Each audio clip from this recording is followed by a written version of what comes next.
ಕರ್ನಾಟಕ ಕುರುಕ್ಷೇತ್ರ ಸಿಕ್ಕಾಪಟ್ಟೆ politics. Election ಬುಲೆಟಿನ್ಗೆ ಮತ್ತೊಮ್ಮೆ ಸ್ವಾಗತ. ಟಿಕೆಟ್ ಹಂಚಿಕೆಯ ಲೆಕ್ಕಾಚಾರ ತಿಳಿತಾ ಇದ್ದಂತೆ ವಿವಿಧ ಪಕ್ಷಗಳಲ್ಲಿ ಪಕ್ಷಾಂತರ ಕೂಡ ಹೆಚ್ಚಾಗ್ತಾ ಇದೆ. ರಾಜಕೀಯ ಅಸ್ತಿತ್ವಕ್ಕಾಗಿ ಹಲವರು ತಮ್ಮದೇ ಆದ ದಾರಿ ಹಿಡಿದಿದ್ದಾರೆ. ಇವತ್ತು ಕೂಡ ಜಿಗಿತ ವೀರರ ಲಿಸ್ಟ್ಗೆ ಹೊಸಬರ ಸೇರ್ಪಡೆಯಾಯಿತು. ಅವ್ರ್ಯಾರು ಬನ್ನಿ ನೋಡೋಣ.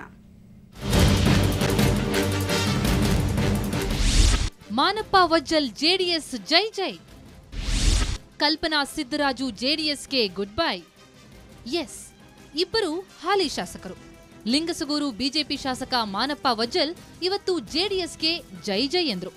ಆದ್ರೆ ಅದೇ ಪಕ್ಷದ ಮದ್ದೂರು ಕ್ಷೇತ್ರದ ಶಾಸಕಿ ಕಲ್ಪನಾ ಸಿದ್ದರಾಜು ಗುಡ್ ಬೈ ಹೇಳಿದ್ರು. ಇಬ್ಬರು ಒಂದೇ ದಿನ ರಾಜಕೀಯ ನಿರ್ಧಾರ ಕೈಗೊಂಡಿದ್ದು ಮಾತ್ರ ಕಾಕತಾಳೀಯ.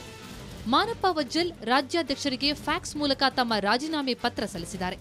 ಸುವರ್ಣ ನ್ಯೂಸ್ ಜೊತೆ ಮಾತನಾಡಿದ ಅವರು ಬಿಜೆಪಿ ಆಂತರಿಕ ಜಗಳದಿಂದ ಬೇಸತ್ತು ಈ ನಿರ್ಧಾರ ಕೈಗೊಂಡಿರೋದಾಗಿ ಹೇಳಿದರು. ಅಲ್ಲಿರ್ತಕ್ಕಂಥ ಎಲ್ಲ ನನ್ನ ಕಾರ್ಯಕರ್ತರು ಜನರು ಇವತ್ತು ಭಾರತೀಯ ಜನತಾ ಪಕ್ಷವನ್ನು ಬಿಡಲೇಬೇಕಂತಕ್ಕಂಥ ಒಂದು ಒತ್ತಡ ಇದೆ. ಆ ಒತ್ತಡದ ಮೇರೆಗೆ ಇವತ್ತು ಬಿಟ್ಟು ನಾನು JDS ಅನ್ನು ಸೇರ್ತಕ್ಕಂಥ ಕೆಲಸ ಮಾಡಬೇಕಾಗಿದೆ. ಮುಂದಿನ ದಿನಮಾನಗಳಲ್ಲಿ JDS ನಲ್ಲಿ ಸ್ಪರ್ಧೆ ಮಾಡಬೇಕಂತ ಒಂದು ತೀರ್ಮಾನ ಮಾಡಿದೆ.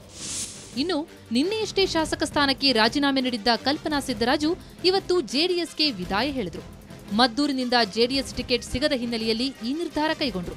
ಮದ್ದೂರಿನಲ್ಲಿ ಸುವರ್ಣ ನ್ಯೂಸ್ ಜೊತೆ ಮಾತನಾಡಿದ ಕಲ್ಪನಾ, ಒಂದು ವೇಳೆ ಕಾಂಗ್ರೆಸ್ನಿಂದ ಟಿಕೆಟ್ ಸಿಗದಿದ್ದರೆ ಪಕ್ಷೇತರ ಅಭ್ಯರ್ಥಿಯಾಗಿ ಸ್ಪರ್ಧಿಸೋದಾಗಿ ಹೇಳಿದರು. ನಮಗೆ ಪಕ್ಷದಿಂದ ಟಿಕೆಟ್ ನಿರಾಕರಿಸಿದ್ರು. ಆ ಉದ್ದೇಶಕ್ಕೆ ನಾನು ಕಾರ್ಯಕರ್ತರ ಅಭಿಪ್ರಾಯ ಮೇರೆಗೆ ರಾಜೀನಾಮೆ ಕೊಟ್ಟಿದ್ದೆ. ಕ್ಷೇತ್ರದಲ್ಲಿ ಒಳ್ಳೆ ಕೆಲಸ ಮಾಡಿದ್ದೀರಿ, ಒಳ್ಳೆ ಹೆಸರು ತಗೊಂಡಿದ್ದೀರಿ, ನೀವು ಅಭ್ಯರ್ಥಿ ಆಗಲೇಬೇಕು ಅಂತ ಹೇಳ್ತಾ ಇದ್ದಾರೆ.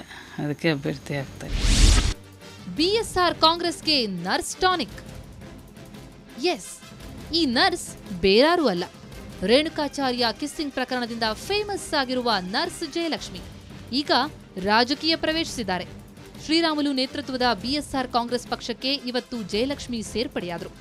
ಬೆಂಗಳೂರಿನ ಬೊಮ್ಮನಹಳ್ಳಿಯಲ್ಲಿ ನಡೆದ ಸಮಾರಂಭದಲ್ಲಿ ಶಾಸಕ ಸೋಮಶೇಖರ್ ರೆಡ್ಡಿ ಜಯಲಕ್ಷ್ಮಿ ಅವರನ್ನ ಪಕ್ಷಕ್ಕೆ ಸ್ವಾಗತಿಸಿದರು. ಇದು ಒಂದು ದಲಿತರ ಪಕ್ಷ ಅಂತ ರೆಕಗ್ನೈಸ್ ಮಾಡಿದ್ದಾರೆ ಜನಗಳು. ಬಟ್ ಆದರೂ ನಾನು ಜಾತಿವಾದಿ ಅಲ್ಲ, ಜಾತ್ಯತೀತ ಅನ್ನೋ ಒಂದು ವಿಷಯಕ್ಕೆ ನಾನು ಇದ್ದೀನಿ. ಅದಕ್ಕೋಸ್ಕರ ನಾನು ಈ BSR ಪಕ್ಷ ಕಾಂಗ್ರೆಸ್ ಅನ್ನು ಸೇರಿದ್ದೀನಿ. ಒಟ್ಟಾರೆ ರಾಜಕೀಯ ನೆಲೆಗಾಗಿ ನಾಯಕರು ಪಕ್ಷದಿಂದ ಪಕ್ಷಕ್ಕೆ ಜಿಗಿಯುತ್ತಲೇ ಇದ್ದಾರೆ. ಈ ಜಿಗಿತ ವೀರರ ಹಣೆಬರಹ ಏನಾಗುತ್ತೆ ಅನ್ನೋದು ಚುನಾವಣೆಯಲ್ಲಿ ಗೊತ್ತಾಗಲಿದೆ. ಬ್ಯೂರೋ ರಿಪೋರ್ಟ್, ಸುವರ್ಣ ನ್ಯೂಸ್. ಸಾಮಾನ್ಯವಾಗಿ ಹಣ ಹೆಂಡ ಕೊಟ್ರೆ ಮಾತ್ರ ಎಲೆಕ್ಷನ್ ಅನ್ನು ಕಾಲಾಯಿತು. ಆದರೆ ತಮ್ಮ ಅಭ್ಯರ್ಥಿಯೊಬ್ಬನಿಗಾಗಿ ಕುರಿಗಾರರು ತಮ್ಮ ಹಿಂಡಿಗೊಂದು ಕುರಿಯೊಂದನ್ನು ಕೊಟ್ಟು ಹಣ ಕೊಡಿಸಿ ಎಲೆಕ್ಷನ್ ಮಾಡೋಕೆ ಸಜ್ಜಾಗಿದ್ದಾರೆ ಅಂದ್ರೆ ನಂಬ್ತೀರಾ? ನಂಬಲೇಬೇಕು. ಇಂಥ ಅಪರೂಪದ ಚುನಾವಣೆಗೆ ಸಾಕ್ಷಿಯಾಗಲಿರೋದು ಬಾಗಲಕೋಟೆ ಜಿಲ್ಲೆಯ ಬೀಳಗಿ ಮತಕ್ಷೇತ್ರ.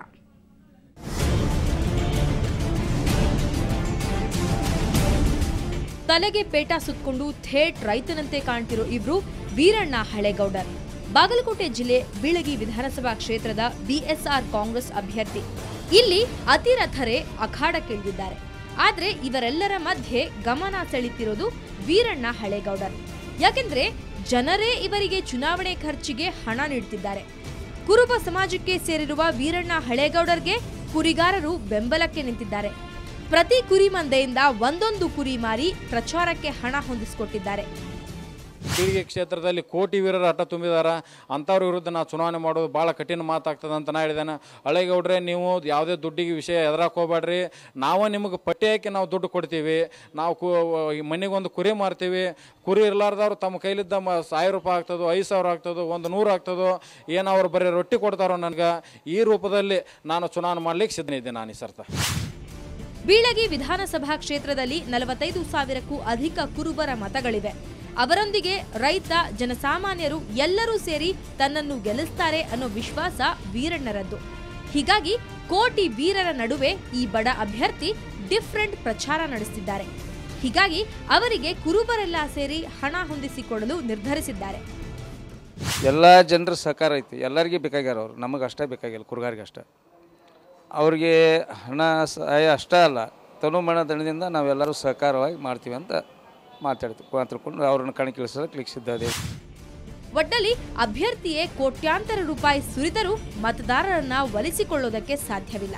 ಆದರೆ ಜನರೇ ವೀರಣ್ಣ ಹಳೇಗೌಡರ ಸಹಾಯಕ್ಕೆ ನಿಂತಿದ್ದಾರೆ.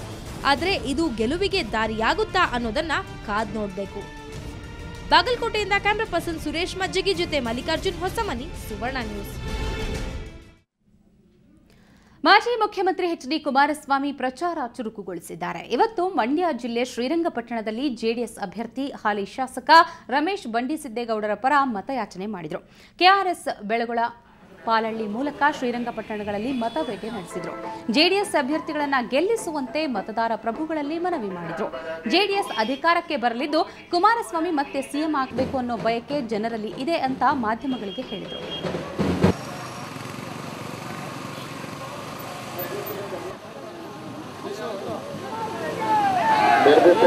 ನಮಸ್ಕಾರ ಮಾಡ್ತಾ ಇದ್ದೇನೆ. ನಮ್ಮೆಲ್ಲ ತಪ್ಪು ಒಪ್ಪುಗಳನ್ನ ಕ್ಷಮಿಸಿ ಆಶೀರ್ವಾದ ಮಾಡಬೇಕು ಅಂತೀವಿ. ದಿನಾಂಕವನ್ನು ಘೋಷಣೆ ಮಾಡಿದ್ದಾರೆ. ಚುನಾವಣೆಯಲ್ಲಿ ತಾವು ನಿರ್ಧಾರವನ್ನು ಮಾಡಬೇಕಾದರೆ ಕೇಂದ್ರದ ಸರ್ಕಾರ ಮತದಾನ ನಮ್ಮ ಜನ್ಮಸಿದ್ಧ ಹಕ್ಕು ಅಂತ ಎಲ್ಲರೂ ಹೇಳ್ತಾರೆ. ಆದರೆ ಆ ಹಕ್ಕು ಚಲಾಯಿಸೋರು ಮಾತ್ರ ತುಂಬಾ ಕಡಿಮೆ. ಅದಕ್ಕೆ ಕೊಪ್ಪಳದಾಗ ಒಂದು ಐಡಿಯಾ ಮಾಡ್ಯಾರ. ಅದೇನು ಅಂತ ಹೇಳ್ತೀನಿ ಬ್ರೇಕ್ ನಂತರ. ಕರ್ನಾಟಕ ಕುರುಕ್ಷೇತ್ರ ಸಿಕ್ಕಾಪಟ್ಟೆ ಪಾಲಿಟಿಕ್ಸ್.